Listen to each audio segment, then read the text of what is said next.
faire des beaux rêves.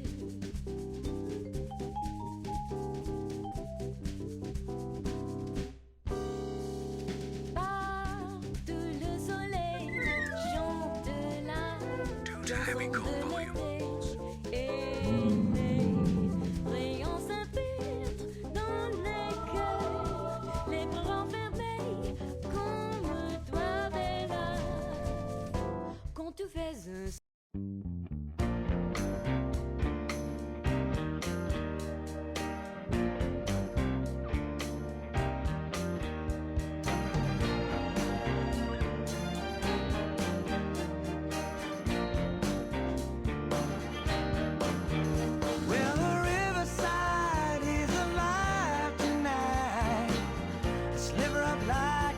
buildings bright, cars rumble down Woodward on the circus park. It's Ryder on the radio after dark. Right from angels to the bluebird to the minor key. Ernest voice who floats inside the factory. A hurricane of color waits at Motor's door. The techno holy trio will fill the floor. Maybe let the night swallow us whole, 'cause we're alive in this city of soul. Hear the music, hear the rock and roll. We've worked so hard.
Please hold for a very important message.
What is popularity made of anyway? How does a person get to be popular with lots of people and have a few close friends, too? Hey, Jerry, there's that new girl in our math class. Oh, yes. Her name's Carolyn Ames. She's a swell kid. Why? Do you know her? Not very well. I wish I did. I don't know what it is, but there's something about her you like. Well, she always looks nice to start with. Yeah, especially when you compare her with some of the weird characters in this place. Yoo-hoo! I had her out last night. Yeah, so I hear. And Tom had her out night before last. Say, Bob said he had her out Friday, too. Yeah, you know what she wanted? Hi, Wally. Hi. Bill. Hi, Jerry. Oh, say, Jerry, could you let me have that math paper you promised me last night? I just got to get it copied before class. Hi, Betty. Ellie. You can rest your tray here, Jenny, for a minute. Thanks. Say, Wally, how's the play coming along? Oh, okay, Jenny. Here, Jenny. Thanks, Jerry. You're a darling. I'll get it back before class. Well, I really must be dashing. See you all later. Nothing like being Miss Popularity. Yeah. Meow, meow. Okay, Ellie. Now there's the girl that'd really get my vote. Let's ask her over, huh? Okay. Yeah, go ahead, Ellie. Why not? Oh, hi, Ellie. Do you want some? No, thanks. What? We'll be there till the bell rings. I guess you know everybody, don't you, Carolyn? Hi. Well, I've seen you around. Betty Richards, Carolyn Ames. Betty's the lead in our class play. Oh, yes, growing pains. I looked in on your rehearsal yesterday. We're all in on it in one way or another. I'm on the costume committee. And Jerry and I are stagehands. Two among a dozen or so. How about you, Wally? Where do you fit in all this? Oh, I'm a one-man team that does a job with no glory attached. I gather the props together, and boy, what a headache. You sound like you need a helper. Could I lend a hand? Would you? I mean, would you really? Sure, I'd like it. I don't know anything about props, but I could learn. Well, I need some help, too, Carolyn. Hey, lay off. I saw her first.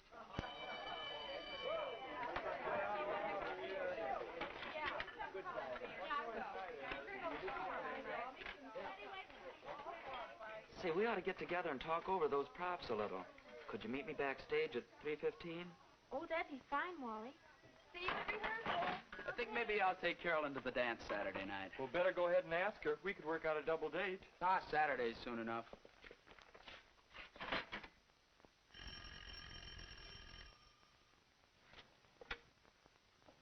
Hello. Oh, hello, Wally. I was wondering if you'd like to go to the Strand to see a movie Saturday night, and then go over to Teen Town, maybe. Well, yes, Or if you'd rather go with the gang on a skating party and weenie roast. We'd have to leave earlier for that, though. But we get home at a decent time. Oh, the skating sounds like loads of fun. Wally has used a lot of common sense in putting the invitation this way. It shows he has thought about what Carolyn might like, and he has implied his price range, so she will have some idea of what he can afford when she makes her choice. Carolyn likes it better this way, too. It's doing the girl no favor to leave it entirely up to her. It puts her on a spot. All right, Wally. On Saturday at 5, then. Bye. Well, that phone call didn't go on for hours. A pretty adult attitude toward telephone conversations. Carolyn keeps a date calendar. Not a bad idea. She'll never have the embarrassment of forgetting a date or of being all ready an hour too late. That's a good note to write yourself. Any night. But especially when you're getting ready for a date. There. You, too, can do a manicure, Ellie. I might even know what to wear it with tonight if I only knew if Bill's dug up transportation to the dance. You sure he knew to phone you here at my house? I told him 3 times. I'll have to be getting home to dinner pretty soon. Take my advice. Think twice before you start going steady. Don't you ever go out with anyone else at all? Nope. Well, don't you ever want to? On nights like this, I do. I never know what he's planned. He just says, "Will you decide, Ellie?" I should think you'd run out of ideas. Oh, I'm getting to that point.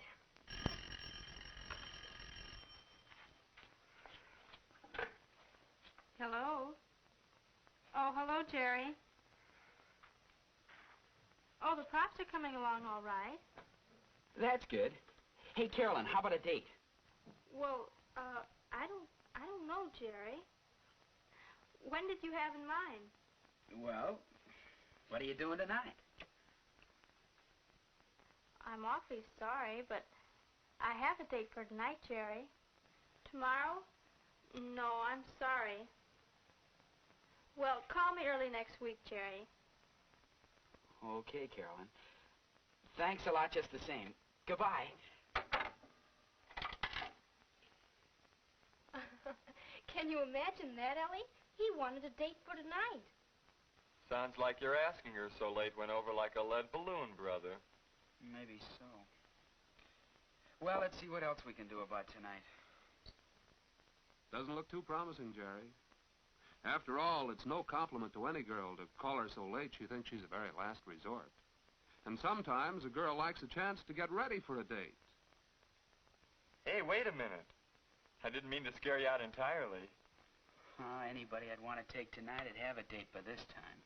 Gee, where does that leave Ellie and me? I was counting on our double date in your dad's car for transportation to the dance. Hello, Jerry. I thought I saw you here. I've been shopping. Got a cute pair of shoes, bright red. Is that good? Well, I got 'em for you. Why don't you ask me to the dance tonight? I'd like to take you, Ginny, but I've decided not to go to the dance tonight. Oh? I'm going to stay home to get some sleep for a change. Oh, I see. Sorry, Jenny. I seem to be losing my grip. Well, I'll see you. Goodbye. Bye, Jenny. Ooh, that was a close one. Why? Oh, you know, Jerry, we just couldn't take Jenny. She doesn't fit in with the crowd. Yeah, I'm beginning to see what you mean. And about the car, I'll drive you to the dance, catch a movie or something, and then wander back in time to take you and Ellie home. Swell. Say, I've got to call Ellie. Not very pleasant, is it, Ginny? You see? And you've had it happen before. And unless you get wise, it'll happen again, often. Unless you get wise, you'll find it harder and harder to keep your friends.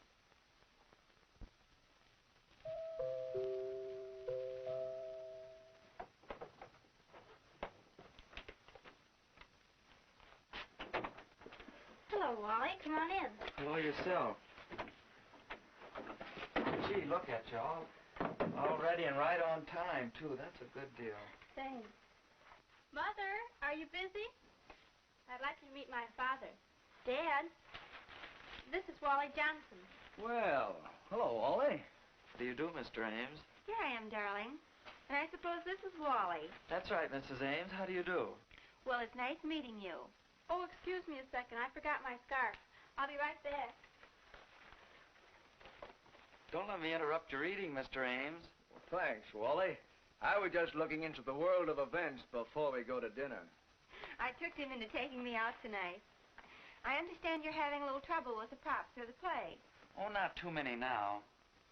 Much as I hate to admit it, though, Carolyn has hunted down a lot of things that we couldn't find any place. Here I am, all set. Oh, Carolyn, I made some brownies today. Maybe you and Wally would like some when you get back. There's some milk in the icebox, too, isn't there? How does that sound? Gee, that sounds good. We'll take you up on it, Mrs. Ames. Thanks. That is a good idea. Nothing is more casual and more fun than raiding the icebox after a date. And it doesn't cost anybody a lot of money either. Folks know when we'll be home? We'll be home before 11, Mother. Wally used his head, and Carolyn's family can relax because she has told them they can count on her being home at some definite time. She's thought about what she and Wally are going to do on the date, whether tomorrow's school day and how many late dates she's had recently. Do you have your key, dear? The family knows Carolyn will stick to her word. All right. Have fun, you two. I'll take good care of her, Mrs. Ames. Bye. Bye. Goodbye. Goodbye. I hope you know you have swell parents. Nice boy. I like him.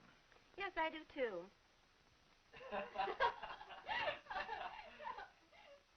Carolyn and Wally are on their way to a good time this evening, and to lots of good times, with each other and with their crowd at school. Because they're friendly, they're interested in other people, and they're considerate of the other fellow. Because they know what it takes to be popular.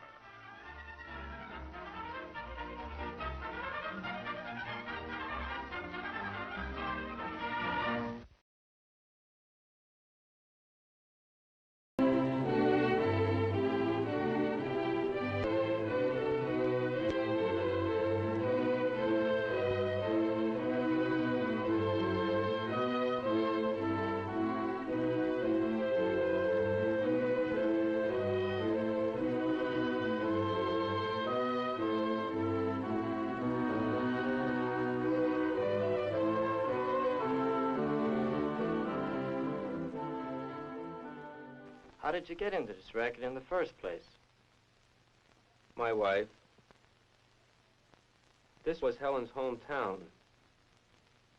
She used to work over in the administration building before we were married.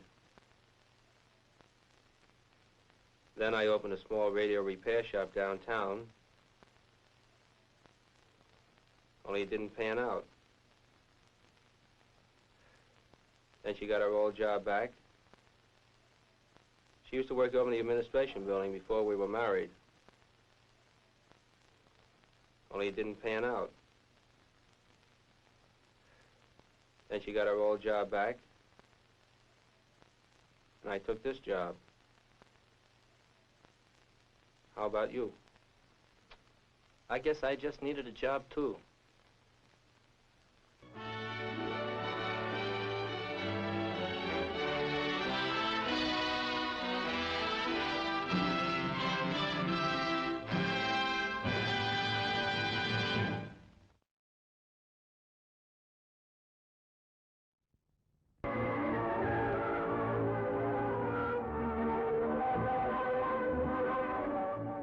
Selma in her New York studio on a bust to be finished in brass.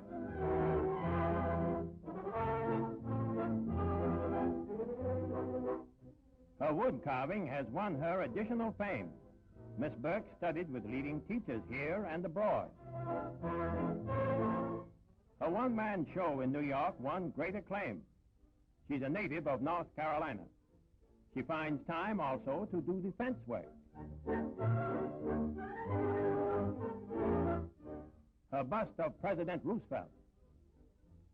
It will be placed in Washington's Recorder of Deeds building.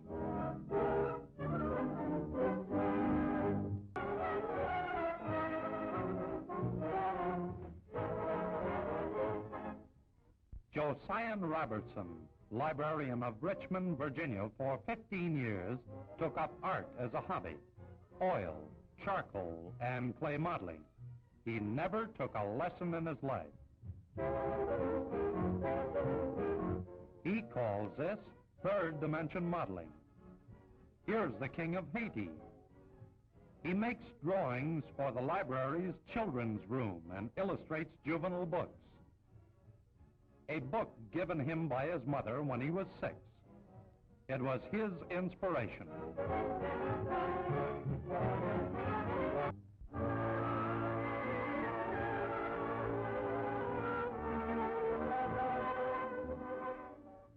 Polytechnic College, Norfolk, Virginia. William Butts is a blind student at the college where he received a scholarship and studies by the Braille system. He is an exceptional student. He has been struggling for an education since 1928 and is now on the way to receiving his college degree, all done through mastering Braille and handling a typewriter.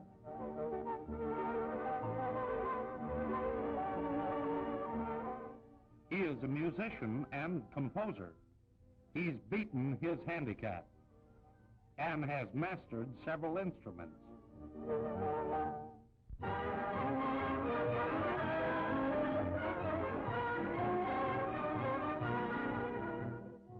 Here is George D. Cagle, age 20, of Washington, D.C., who has projected every issue of All American News at the Republic Theater, where he is the man behind the movie machine. He's been appointed to West Point Military Academy. A very great honor. Congratulations.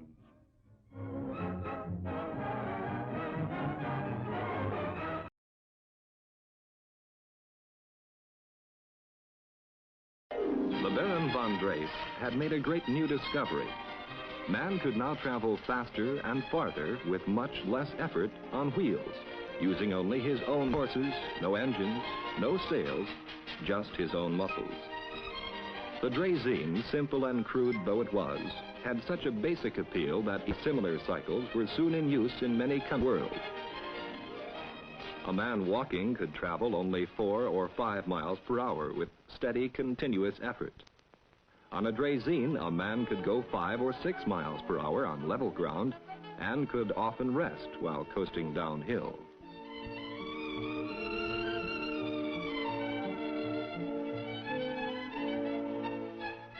But of course the Draisine itself was heavy and awkward to handle. So by about 1860, man's mind had extended the magic of the bicycle by adding pedals. Pierre Lallemand was given a patent in 1865 for this new form of bicycle called a velocipede. The pedals were attached directly onto the front wheel axle. This leverage created new speed and ease, and the magic of the bicycle flourished. There were no rubber tires yet, so iron bands were used around the wooden wheels. Little wonder then that velocipedes became known as bone shakers. Nonetheless, they were very popular throughout the 1860s.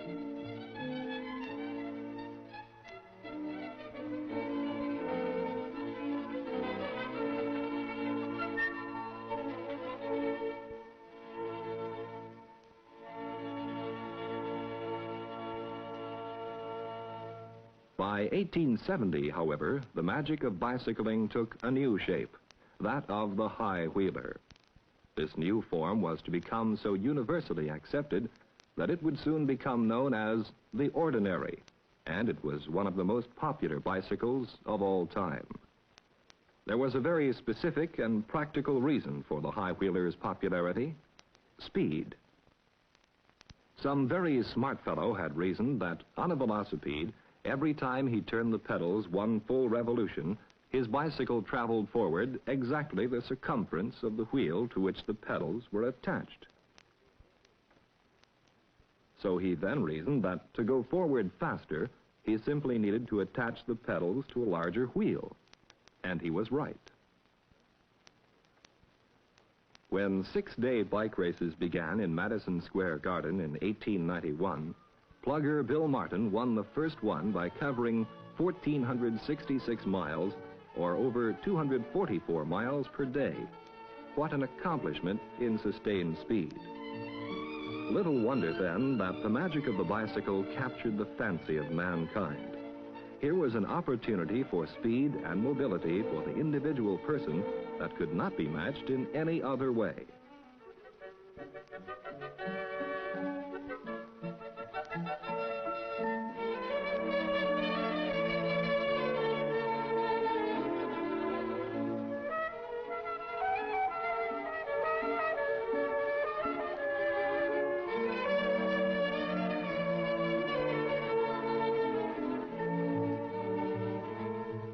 The last 2 decades of the 19th century were truly the first golden age of bicycling in America. The magic of the bicycle excited man's imagination, and improvements began to come swiftly. High wheelers became higher still. The highest one ever known had a front wheel diameter of 7 feet. They became too high. They were hard to mount. It was hard to reach the pedals. They ran like the wind downhill or on level ground, but were hard to pump uphill. They were unsteady and were prone to spill easily and dangerously.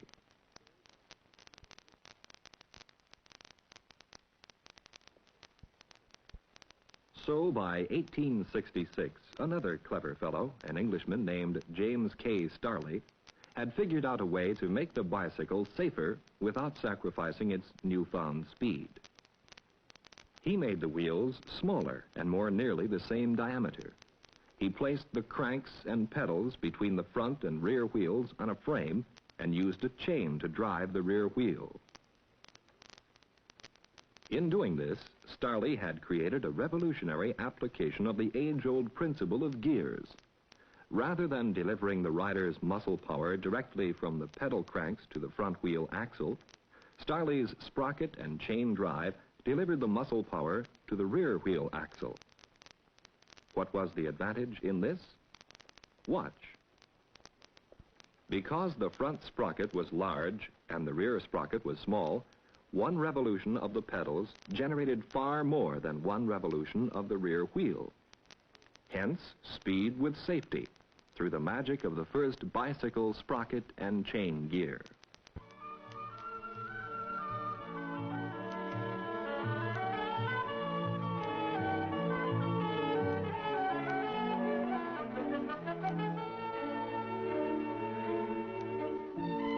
By 1888, John B. Dunlop of Ireland had invented the first practical pneumatic tire, making the bicycle more comfortable and efficient.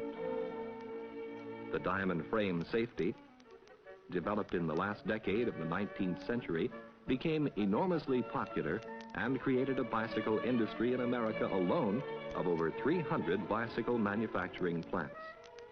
The safety bicycle became one of the primary means of utilitarian transportation as well as pleasure riding.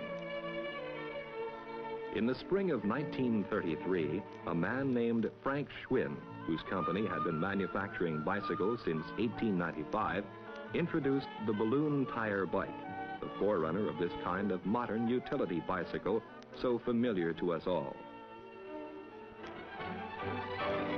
Today we live in the new golden age of cycling, with over 57 million cyclists in America. Now more than ever, the magic of bicycling calls to Americans of all ages. New bikeways are being opened throughout America.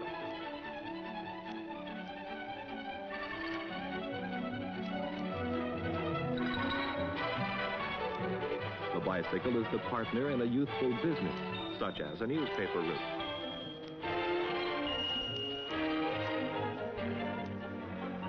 A helpful tool in man's work.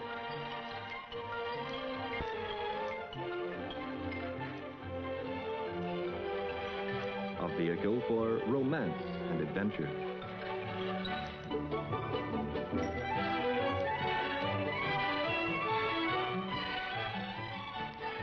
A bond of mutual interest for families to share. An avenue of relaxation and exercise on which a man can rediscover the real nature of his world and himself. Bike gives excellent mileage, especially for those short errands to the neighborhood store. And for high performance, who wants a car at a time like this?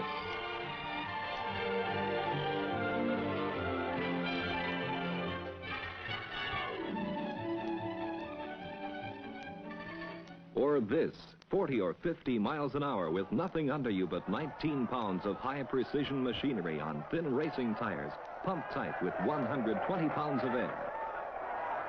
In this new golden age of bicycling, bike racing is once again becoming a popular American as well as Olympic sport. This National Bicycle Track Racing Championship caps off an annually increasing number of bicycle racing events throughout the country. East and west, north and south, there are more and more bike tracks being built. And where there are no tracks, more road races are being organized.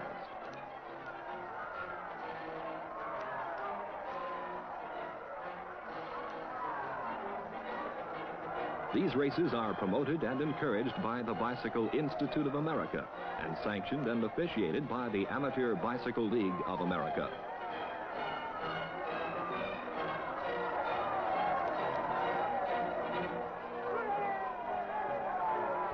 The riders, such as Charlie Hewitt and Gordon and Ed Rudolph, seen here, maintain their amateur status and compete to represent America in the Olympic Games.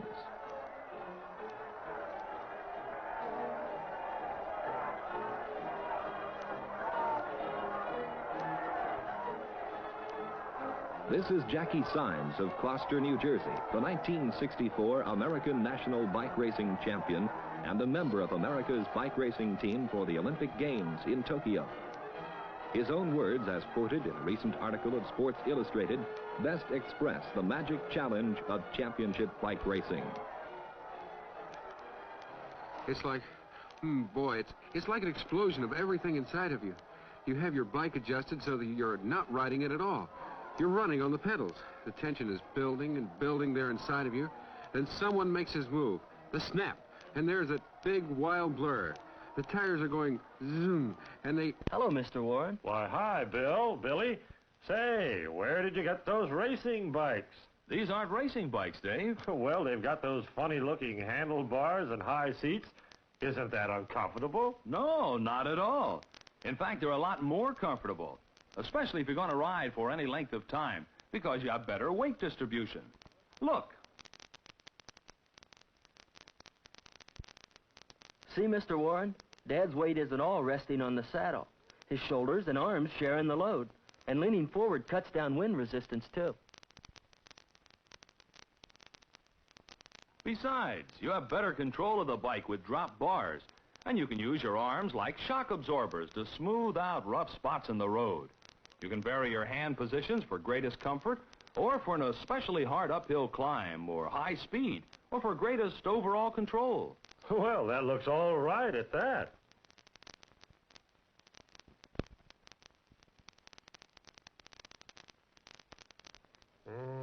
Say, what's all this apparatus down here, though? Is it some kind of special gear? Yes, Dave, it is.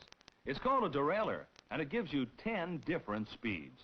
You see, there are 2 sprockets in front and 5 sprockets in the rear, hence 10 different possible combinations. And it's very easy to shift gears by simply moving one of these levers, although you have to do it only when you're actually riding the bike. Why is that? That's because what you're really doing is making the chain glide across from one sprocket to another, while the sprockets and chain are in motion. If you come to a hill to climb or into a strong headwind, that would make pedaling harder. Then you shift to a lower gear. The chain glides over to a larger rear sprocket, and pedaling is easier. The lowest gear combines the largest rear sprocket with the smaller front sprocket. Now, a high gear, Dave, is just like in your car, where only a minimum of revolutions of the motor, in this case your feet on the pedals, delivers a maximum of revolutions to the wheel. So you combine the large front sprocket with one of the smaller rear sprockets for high gear and speed.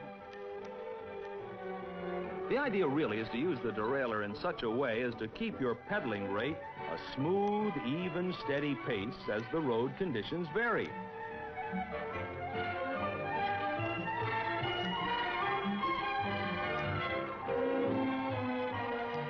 You gently fan the pedals, using your ankles as well as your leg muscles in a rhythmic teamwork.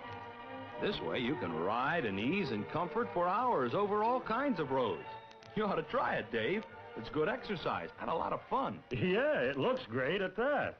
Well, let's be on our way, Billy. So long, Dave. Bye, Mr. Warren. See you later. That's a fine thing for a father and a son to share. And it sure beats raking leaves. Yes, it does beat raking leaves. And a father and son will discover that the bicycle is more than a remarkable machine. It is a new companion in adventure. Try it. It stands ready for you at all times to be called up in an instant to seek a new road, a street that perhaps you hadn't really seen since you were a child. Your new companion is the key to a form of relaxation and exercise that is fun, not tedium. Unlike other forms of exercise and recreation, cycling requires no special purpose. Here there is no hurry up and relax, no pressure. You can ride 5 minutes or 5 hours. You can go a mile or 2 or 50 and more, whatever your need, whatever your mood. You can rediscover your own neighborhood and your neighbors in the company of family or friends or alone.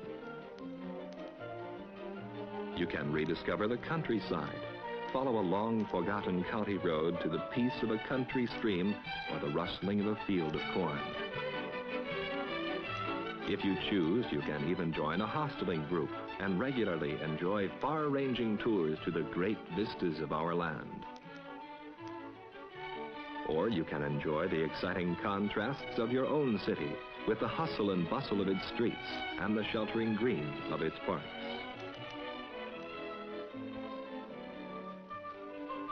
And the road to all these places begins at your own door, where the magic of the bicycle awaits your pleasure.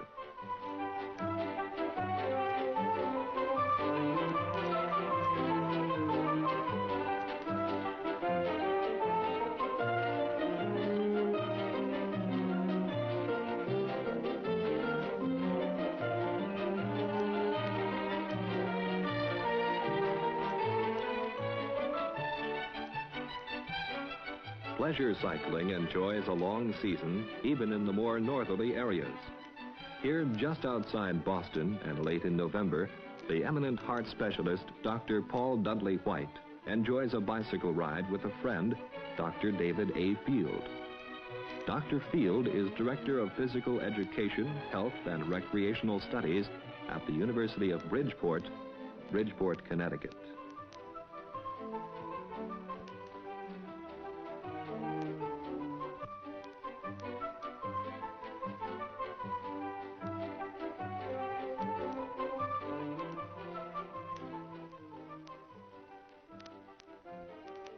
Well, Dr. Field, that was a nice ride. Grand. As we take off our bicycle clips, you might like to know the history of the two pair. You have a silver pair there that was given to me as a Christmas present about 2 years ago by a young colleague of mine in our heart group. He's interested in the circulation as I am, and he believes in bicycle riding too. This pair was given to me in Baltimore at the time of the heart drive last year, and it says on the clip, Maryland Heart Fund Kickoff, 1963. So they also countenance the idea of exercise of this sort. And I put this next to my gold stethoscope that Eisenhower gave me last year at a dinner in New York as a sort of souvenir of my activity. You see the bicycling helping the heart. The veins, and the veins have valves, such as this one in my arm, which I demonstrate frequently to prove the circulation of blood, which William Harvey used in his description of the circulation of blood back in 1628. If I press the blood out of my arm vein, where there's a valve there, and then release my finger, the blood circulates up from below. And the leg muscles, squeezing the veins, actually pump blood up toward the heart, and this allows the heart to receive more blood to supply our brain with blood. This is physiological, and therefore we have proof that it isn't simply the heart that's the only pump. The leg muscles are pumps, and the diaphragm is a suction pump. So by keeping physically fit, we help the heart out in its action. Psychologically, too, exercise such as that of cycling can be walking or swimming, but bicycling is an especially favorable type of exercise. This has a very good effect on the brain, on the mental state, and on the psyche. It's the best antidote, this kind of muscular exercise, for stress and for really mental fatigue. We shouldn't work all the time. We should balance mental effort with physical effort. This is what we were really constructed for, physiologically and anatomically. And instead of using tranquilizers, I advise muscular action even to the point of fatigue, so that you won't need medicine to tranquilize you. And then we have a great problem today, and I've had right along since we no longer used our legs properly, of being subject to thrombosis, that is blood clotting in our leg veins. And these blood clots, which can form when can get established when there's too much stasis, sluggish circulation, this is a hazard, a great hazard to life because of pulmonary embolism. Blood clots can go from our leg veins to our lungs and kill us, and are very serious often. This is a third reason. And the fourth reason, and perhaps most important of all, is that there's clear evidence now that vigorous use of our muscles helps to delay the onset of arteriosclerosis, which is a modern epidemic in this country today. These then are the four reasons I give for the vigorous use of the leg muscles, such as that perhaps best performed on bicycle. Well, you've convinced me, Dr. White, of these values on my health.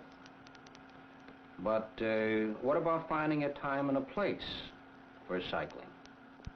Well, Dr. Field, we've already seen the pleasurable aspects of cycling and the fact that this is being done in a fair number of places in this country, but not enough.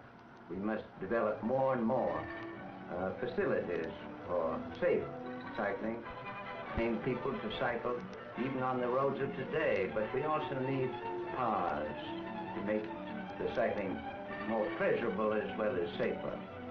And I would add that we can use bicycles even indoors. In the winter where the cycling is very difficult outside, there are standing bicycles of various types, home training machines that are going to be still more improved to allow us to use our own bicycles indoors. This will be not only pleasurable but healthful too. But we still have a great deal to do in our communities. This should become a way of life, not only for pleasure and health, but for economy and for safety too. But now we have a considerable difficulty in persuading the countryside, the communities, the cities and the roads, but not enough of the human himself. And so I would like to close with just a quotation from Edwin Mark. In vain we build the world unless the builder also grows.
You know, Lowell, I can tell you what's wrong with the country today.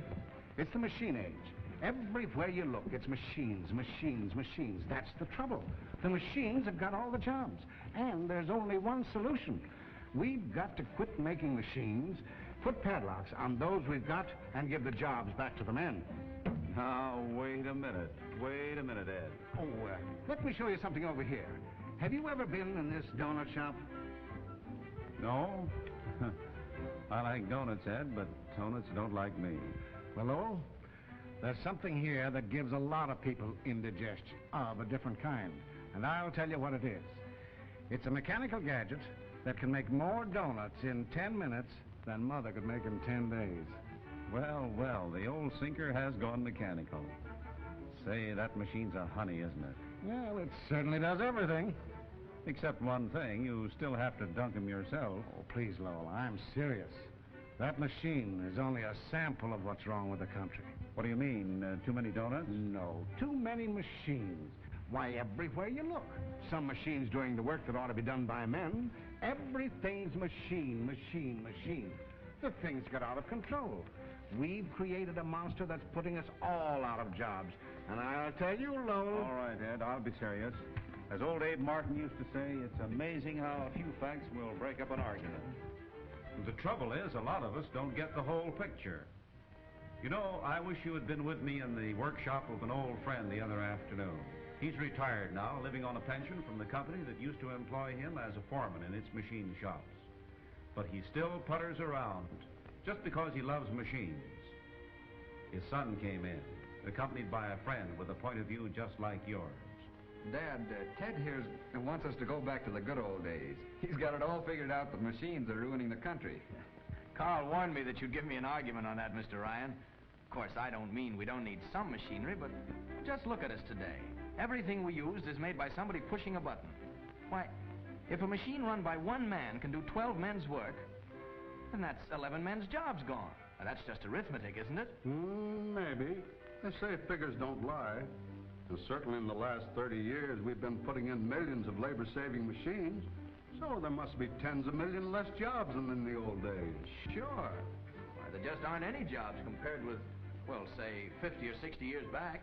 No? Let's just look at the record. Way back in 1870, it took 324 people working out of every 1,000 to produce all the things we needed. Then the next 60 years, we went machine mad, like Ted says. Till nowadays, those machines must have put most everybody out of work. But what's the facts? Why, now we have 400 factory workers employed out of every 1,000 people. Gosh, Dad, that means more men working with machines than without them. Sure it does.